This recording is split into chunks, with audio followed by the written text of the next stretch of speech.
Ahoy mateys! Today I'm finally doing a very heavily requested video. I'm finally making a tier list of all the characters in Pirates Outlaws. Now I'd like to make a disclaimer first off. Um, the characters in this game are very well balanced, so it's actually pretty hard to accurately rank them in separate tiers. So you're gonna see a lot of variance in all the different tier lists you see by people.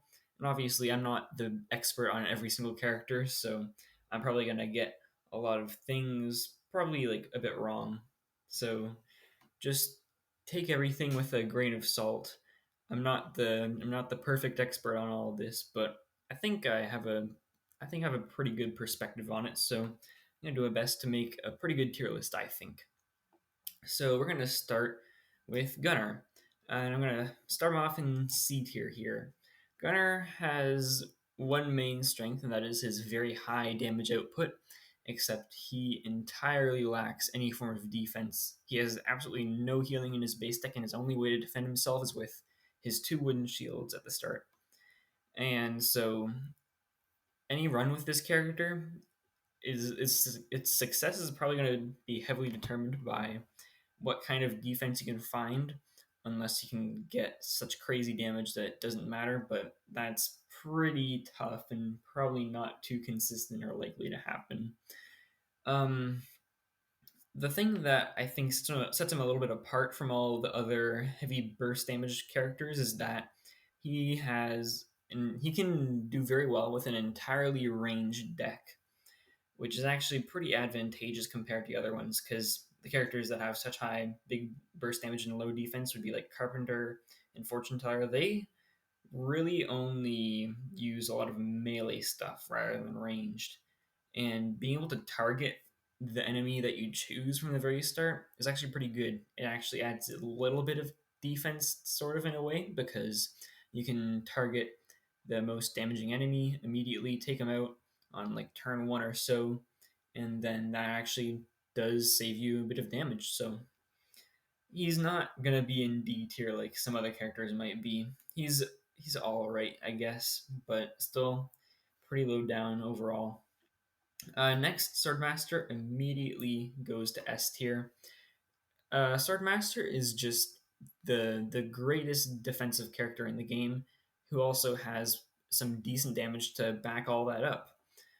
You have your passive that gives you lifesteal, and by the way, lifesteal is incredibly powerful in this game because if you have good damage, like you can scale your damage, and naturally your defense will scale with it if you have lifesteal, if you have good lifesteal, especially like Swordmaster does, because you have a 25% lifesteal on your passive, and you have Berserker Gang for 100%, which is that's just insane. And then on top of that, you also have dodge in your base deck, which is a status change. So suddenly, those negative statuses aren't going to be a big deal either. And if you always have dodge active, you're going to take overall 50% less damage, which is totally nuts. Like, Swordmaster is super high up on this list for that reason. And the good damage you have is with the cards like Berserker. Well, sorry, with Misdirect. That card, when you upgrade it, I think it does like 24 damage or so. Because yeah, it does 8, and then it does 16 to the back, which is total 24. Which you can then have Life Steal on, which then heals you for 24. And that's just your base deck alone, which is pretty nice. So yeah, Swordmaster is a great, great character. Next, we have Explorer. I think I'm going to put him in A tier. I'm not too sure about that. Um, Maybe he's B or A, I don't know. He's on the very edge, I'd say.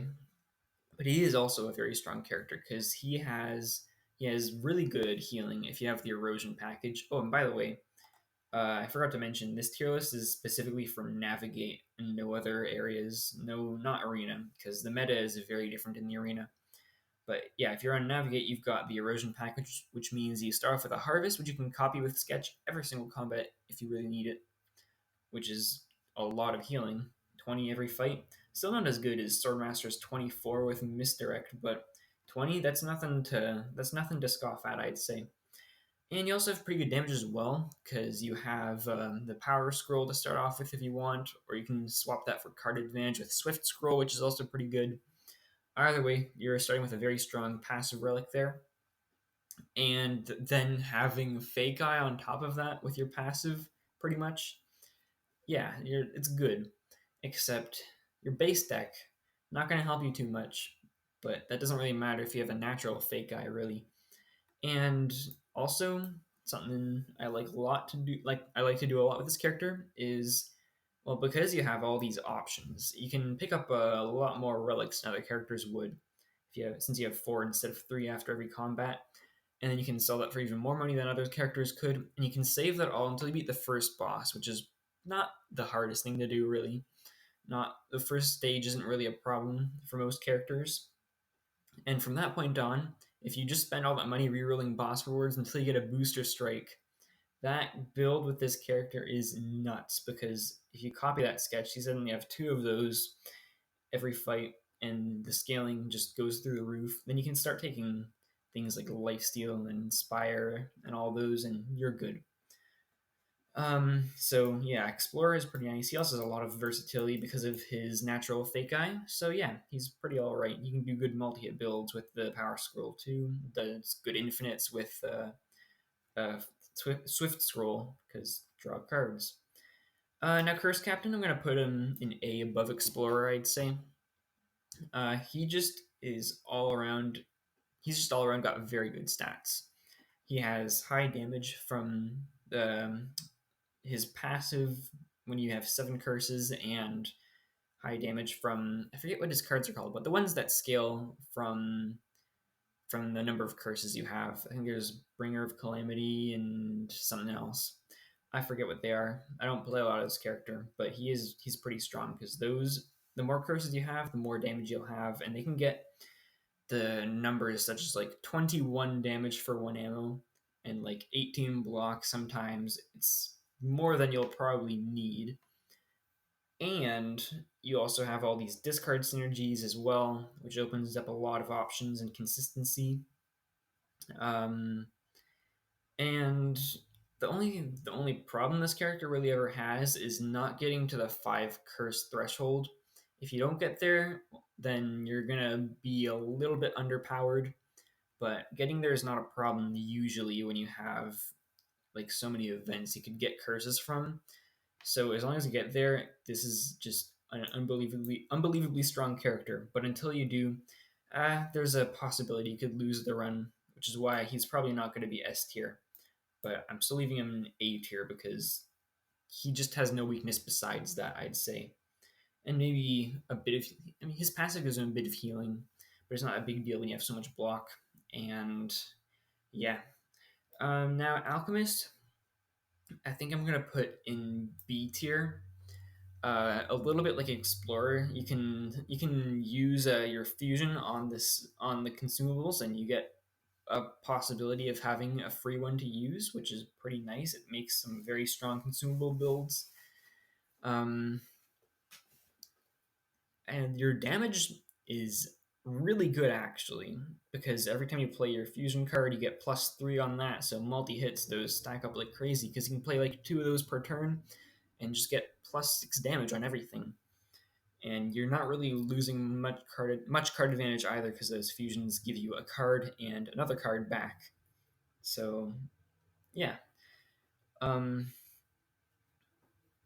you also, your defense, not a huge issue, because most of the time, whenever you fuse your cards together, you're gonna get a version that's better. I'm talking about the base deck cards. Like if you're combining a wooden shield with anything, then you're probably gonna get something better than wooden shield, no matter what you are getting. So you can just use that, and even though it is random, it's not really too detrimental, because you're getting a card of the same type, and yeah, you're not losing that sort of card consistency if you really want to use something.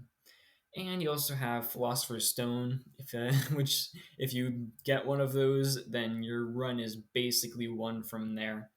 So yeah, the randomness is probably the only reason I wouldn't put this character higher. Because, yeah, it does take away some consistency, and you don't have any natural healing, and not much synergistic ways to block. So, yeah, that's. I'd say B is pretty fair. Um, Admiral, I think, goes right above Alchemist. Um, with this character, your damage and block scales incredibly high with the more money you have. It's not even worth upgrading your cards because you'll get more damage and block total if you just save that money, which is pretty crazy when you think about it.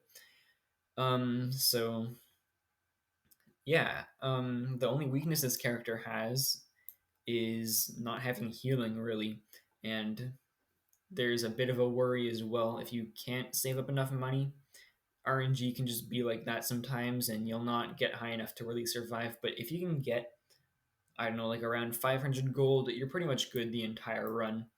So yeah, it's a bit like Alchemist, sort of, I'd say, because you have you have block, you have good damage, except you have no healing and no real synergistic way to add to your deck besides just adding generally good cards, and that's about it. So I think B is pretty fair for both of these characters. Carpenter just goes to D. You only have one synergy with this character, and that's multi hits, and all it gives you is better damage, really.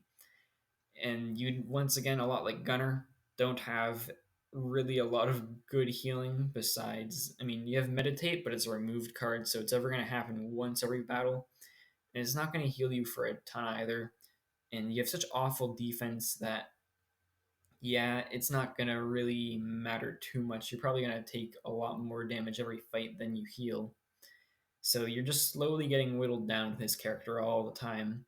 And even though you have really good burst damage, it usually takes like a turn or two to get going if you don't have a super strong build and you're taking damage between then. And you only have melee damage really because your ammo is, oh no, your ammo is pretty good, but you can't do like 3 cost cards. And if you're combining melee, which most multi hits are, with those ranged cards that you might find, then you're dividing your damage anyways. So you really only can ever target the guy in the front, who might not be the biggest threat in every fight, which is why I'd say Carpenter strays from Gunner a bit in a bad way. So I'd say, yeah, D tier for Carpenter. Unfortunately, there's no synergistic way to add block really to this build or any sort of survivability, and except for lifesteal, which not the most consistent way of getting that, but that's about it really. While Gunner would have things like Rose, which is a surprisingly consistent card to get. Or not card, relic, if you reroll boss rewards. And Inspires too, but that's also just removed. So boss fights are a huge problem for this character. Musician goes, I'd say, right above Gunner. This is a weird one. Musician, kind of, you have to choose between having good damage or good healing. And like these characters, who both have one at a time, that's going to be the same case for musician because you have stances. You only have one at a time of. Uh, but the fact that you can choose one of those to be survivability rather than only having damage, that makes him a little bit better. And he doesn't have the greatest damage cards in his base deck off from the start, but he has a decent amount of options now that he's been buffed to have the greater offensive stance than before. He now has +3 rather than +1 to his damage in the dueling stance. Um, so yeah, that opens him up quite a bit. Otherwise, I would have had him like right here, I'd say. Now his damage is actually pretty decent because he has, if you use multi hits. So yeah, I'd say he goes around here. But the thing that sets all these other characters apart is either they just have really strong or just really good consistency, really good damage, and survivability compared to these who only have like really one of those at a time. But yeah, now we have Vigilante. I'd say Vigilante goes maybe right here. Vigilante is actually like a very strong character. even though he might not look like it at first glance because he does so much damage to himself. But if you're using multi hits, then you're entirely making up for all of that damage you deal to yourself. You're actually getting a net gain of healing over the damage you take because your multi hits, for every time they hit yourself, then you're only taking a small amount of damage back for each one and getting a stack for it of unlucky, which will then heal you for 4. You might be taking 2 damage, healing for 4 for every backfire hit you do. So, yeah, that means that you can have good damage from your multi hits and have good healing at the same time. And you also have good consistency with this character because there are so many multi hits and synergistic relics and crit things and healing things that you can add to this deck pretty nicely. And it just, you have a lot of options, surprisingly. And another thing that I should also mention that Vigilante is great at is doing infinites. If you trim your deck down to just 5 of your base deck cards and you have like a decent multi hit in there, you've basically just gone infinite because with just lucky that draws 3 cards for 5 lucky stacks. If you can have a deck that has 5 hits in it while you're heroic, then you can just play those 3 cards and draw them all back. If you just have like a times 2 and a times 3, or even just like a times 5, like a Fencer's Rush, because that will hit every single time. That's another thing people don't know. It's not listed on the character's abilities, but while you are heroic, not only do all your attacks crit, but any luck-based things are guaranteed to happen. So cards like Fencer's Rush will deal all of their hits instead of being a randomized number between like a certain range. And things that have the chance mechanic, like your toss, will always come up heads. You always get the ammo for it. And yeah, that's just a nice little bonus that Vigilante has. And it adds a lot more synergies, so that's just good. Vigilante is a pretty decent character. He's easy to make infinites with. Good damage, good block. Well, not block, good survivability because you have all that healing. Fortune Teller, unfortunately, goes into D tier. It's kind of on the verge, maybe, of being in here. I don't know. I think I'd still say this because Fortune Teller is kind of like a worse version of Gunner. You have those good crits and damage and multi hits in your base deck, except the only key difference is that you're only using melee damage. Although, with a little bit of buffing to your multi hit damage, you can get quite high compared to Gunner, except you have far worse defense because of the Fool dealing damage back to you all the time. And the revives, they're not gonna be a big difference because you're likely use up a few of them in the early stages. So by the time you're at the final boss, which is usually the biggest challenge for most navigate runs, you're only gonna have like 1 or less, and that mechanic won't make a big difference. To be honest, you have such little health, you lose them so quickly.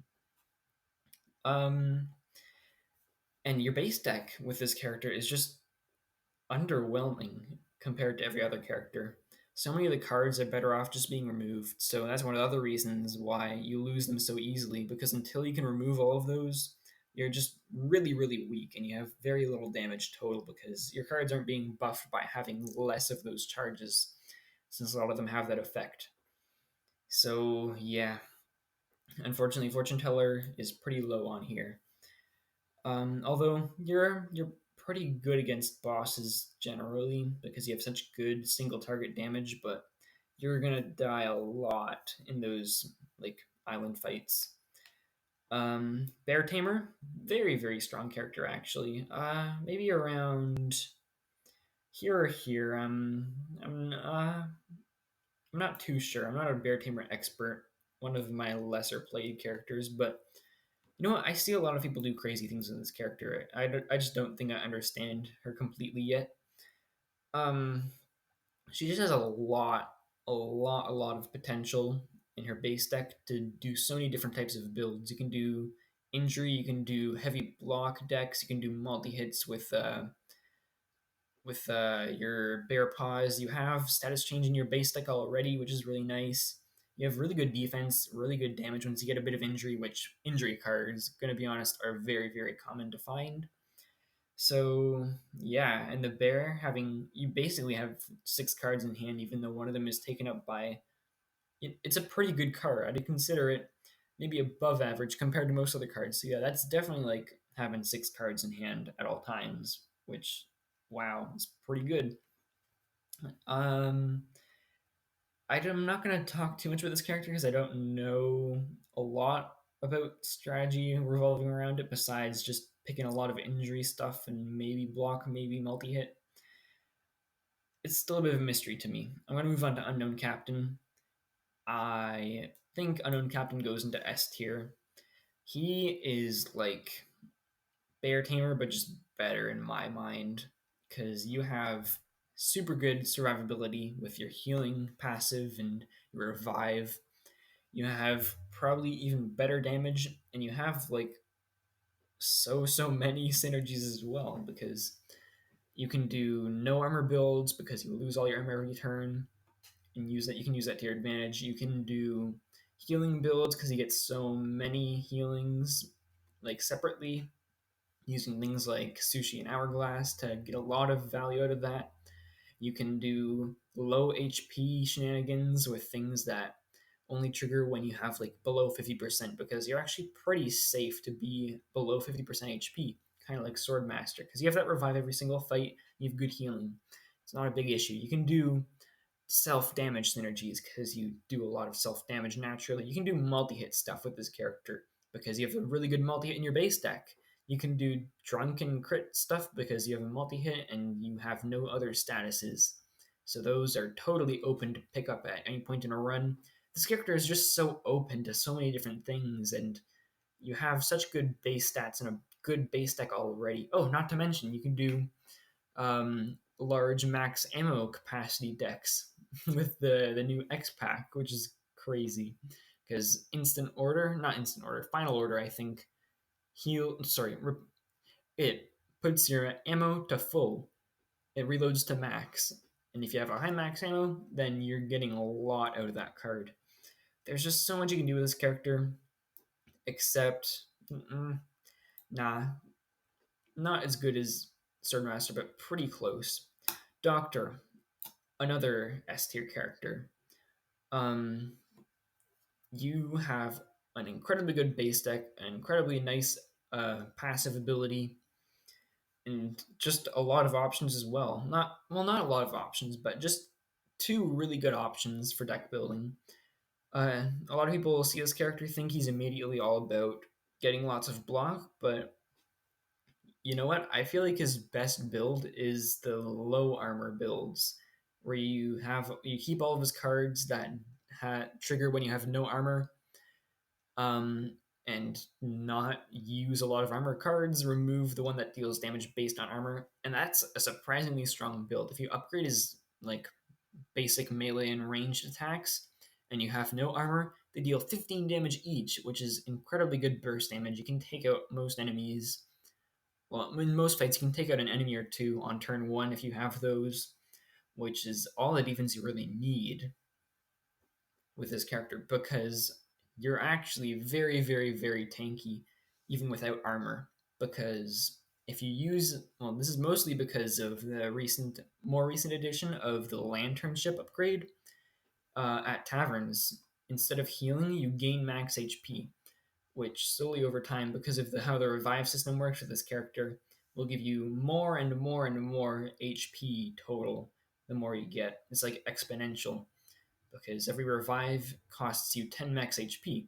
So if you're reviving at 100, your next one will be 90, rather than if you're reviving at 15, your next one's going to be 40 on your next life. So yeah, you can get very tanky if you sell all your relics and just stack that because Lantern makes it so that the basically just healing at taverns is very cheap, and that's really all you need in my mind. And you also get and also the low armor builds, it's totally fine to just keep your armor cards absolutions because I mean they're really good value. 0 ammo for 8 block.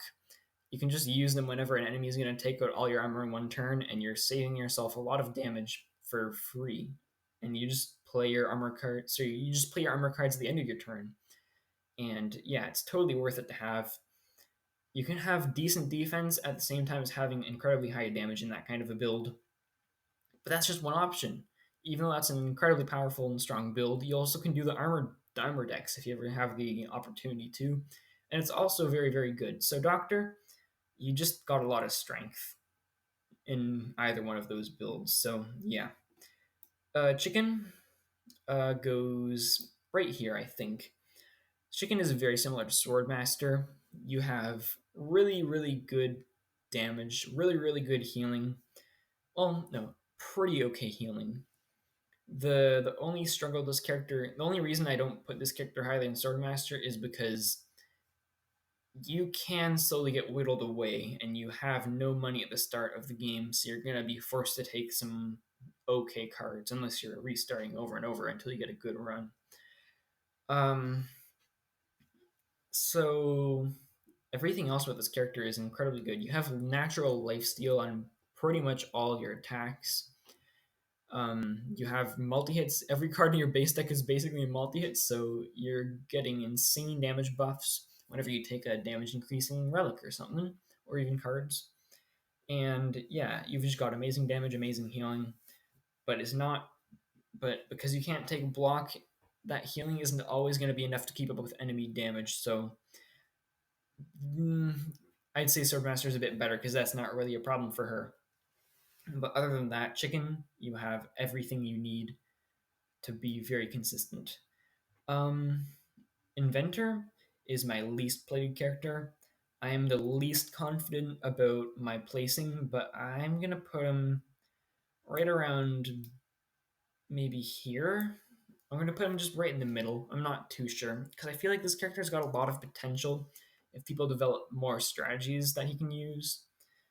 But right now, I just see him as an okay character because it's just he's got decent cards, but there's a bit of randomness to it, and you also have the most awful ammo balance from the start of the game because of the inconsistency of your inventions. You can just get a bunch of ammo costing ones, and they'll never get taken out of your deck until you can play them all, and that is not great. You already don't have enough ammo in your base deck to immediately play all of your cards and support that deck, so yeah, the relics he starts off with are great, except a lot of times I feel like they come at a pretty heavy cost if you're not taking the ammo ones. Just the fact that he struggles so much with that. But I don't know. I just don't know about this character. There's something about him. He feels like a very complicated, high skill cap character. I just don't know where he goes. I'm gonna be honest. Every other character I'm pretty confident about.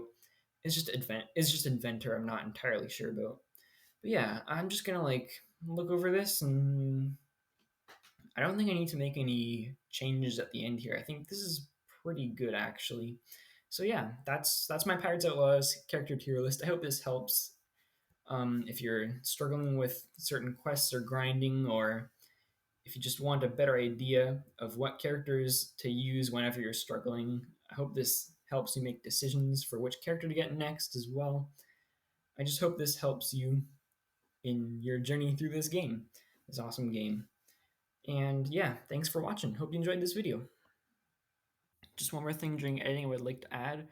I would love to see all your opinions in the comments about if you agree with this tier list, what you would change, and why. So yeah, see y'all next video.